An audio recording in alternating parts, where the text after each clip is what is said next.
Nazdravje! Kedves, aki nézi ez a videót. Én is kaptam az agymosásból. Én is báb vagyok egy óriási bábjátékban.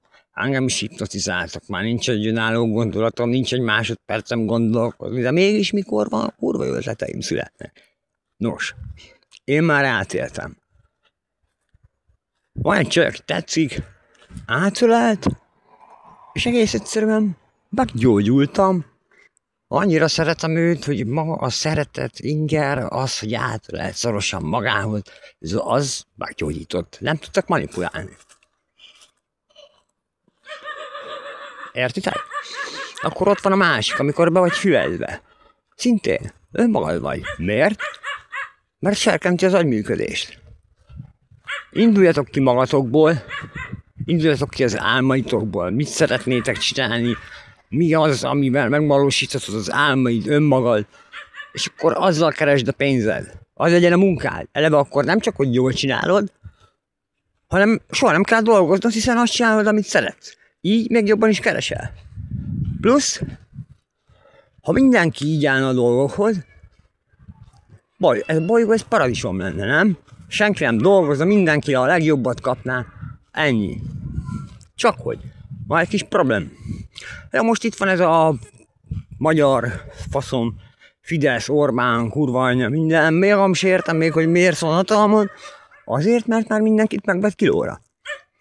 Se a rendőrség, se a bíróság, se a büntetés végrehajtás nem hajlandó cselekedni, de még 10 millió ember is hülye ahhoz, hogy annyi dolga legyen, hogy legalább ha én már felálltam, akkor kövessen engem másodikként. Hát ha lesz egy harmadik, és szép lassan eljutunk a 10 millió bodogig. Aztán guillotine, 200 kilós betonsúly, az puff. Ilyen ember nem érdemli meg az életet.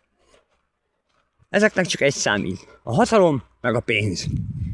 Semmi nem szent számukra, se emberélet, semmi. Egy. Ez problém megoldva. Petíciók.com per abszolút demokrácia. Az enyém az ötlet, ugyan már működnek így országok. A lényeg az, hogy online felület, bárki tehet törvényjavaslatot, bárki ratifikálhat egy törvényt. Lényegében nem a parlamentnél van a szavazógomb, hanem az állampolgároknál.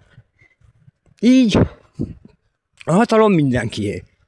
Bárkié.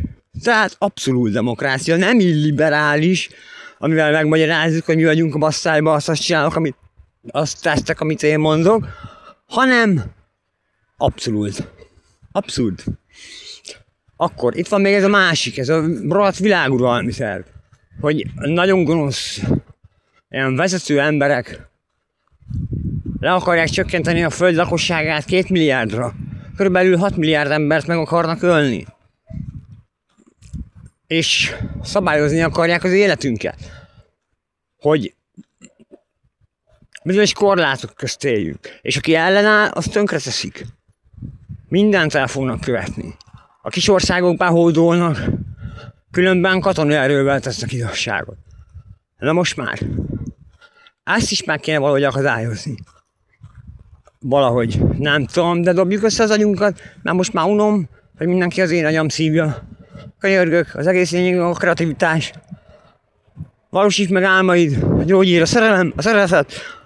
Miért van, hogy egy kisgyerek full egészséges? Miért? Mert még full tiszta lelkű, tele van szeretettel. Benne nincs rossz. Bennetek ott van a rossz, és engedtek neki. Ez nem az én problémám, de már az enyém is. Én segítettem. Mindenki ahogy akarja, ti döntötök. Pokol vagy menj, ennyi. Részemről, amit próbáltam, azt megtettem, ennyi.